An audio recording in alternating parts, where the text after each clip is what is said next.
USC is traveling up to Eugene, Oregon, and the home of the John Belushi and Pinto and all of the guys from Animal House up there in Eugene, Oregon. USC is 15th in the college football playoff rankings. Oregon's number 7. Right now, Oregon is a 9.5 point favorite. I apologize on that.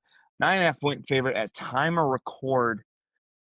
USC needs this game. Does Oregon need this game? Do they have to win this to stay in the playoff? I'll say first off, USC is going to have to desperate team because there is some fringe where they've had good wins, but I don't think anyone really believes them that they're actually legit. And if they can come out here, beat Oregon, they could switch spots in the playoff or convince the committee that there should be 4 Big Ten teams: Indiana, Ohio State, Oregon, and USC. Mm-hmm. It's kind of one of those where if you're the Big Ten commissioner and you kind of know secretly through back channel that Oregon's in, that's where people start like, do they send a message to Oregon? It's like, hey, Big Ten, we get more payout because we get more teams in the playoff. Nudge, nudge. How about you take one for the team?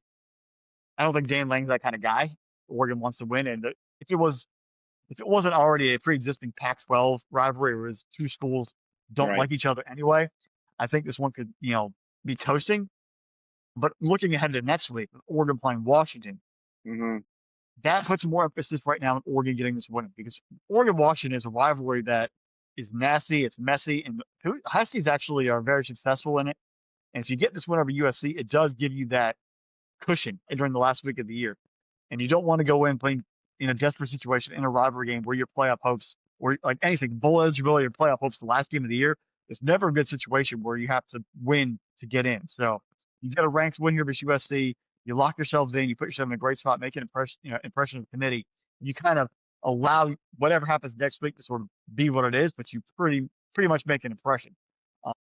Dan Lanning and the way Moore's playing is getting better and better. They're running the ball better. If the Oregon defense can get after Miami and shut it down, we could have more of actually a low-scoring ball game because USC and Oregon's defense both playing at a high level. I think if this game was at USC, it would be more in the Trojans' favor.